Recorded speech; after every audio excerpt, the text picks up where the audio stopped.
আসসালামু আলাইকুম প্রিয় ভিউয়ার্স, স্বাগত জানাচ্ছি আজকের নতুন একটি এপিসোডে। আশা করি ভালো লাগবে। বাংলাদেশের সিরাজগঞ্জ জেলার রায়গঞ্জ উপজেলায় বেশ কয়েকটি প্রাচীন ঐতিহাসিক স্থান রয়েছে। তার মধ্যে অন্যতম একটি প্রাচীন ঐতিহাসিক দিঘির নাম জয়সাগর। জয়সাগর দিঘি নিয়ে বিভিন্ন রকম জনশ্রুতি আছে।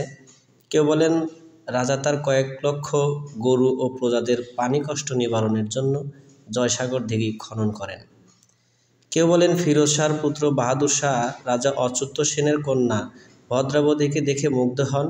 বিয়ের প্রস্তাব দিলে রাজা অচ্যুত সেন প্রস্তাবে সম্মত না হওয়ায় বাহাদুর শাহ ভদ্রাবতীকে অপহরণ করে নিমগাছিতে নিয়ে যান।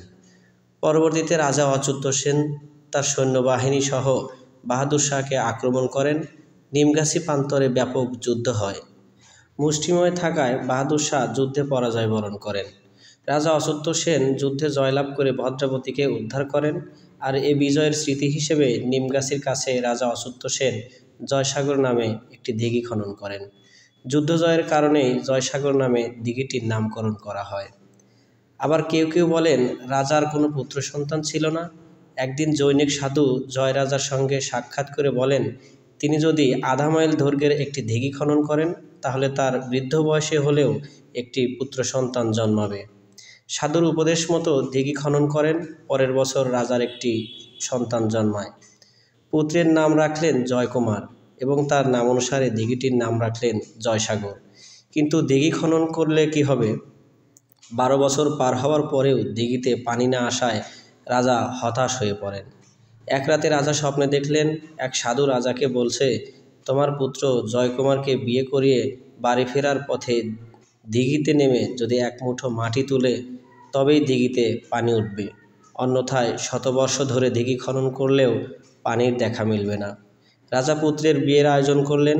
বিবাহ শেষে জয়কুমার স্ত্রীকে নিয়ে বাড়ি ফেরার পথে দিঘিতে নেমে যেই এক মুঠো মাটি তুললেন অমনি হুহু শব্দে পানি দিঘিতে উঠে পূর্ণ হয়ে গেল।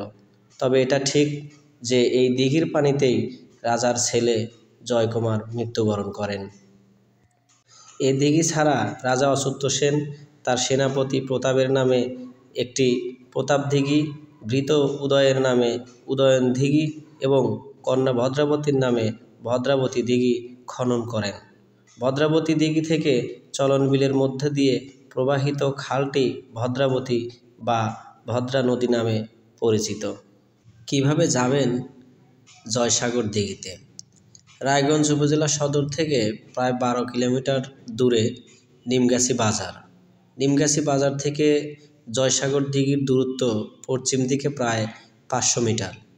উপজেলা সদর থেকে বাস, সিএনজি, রিক্সা, মোটরসাইকেল ইত্যাদি যোগে জয়সাগর দিঘিতে যাওয়া যায়।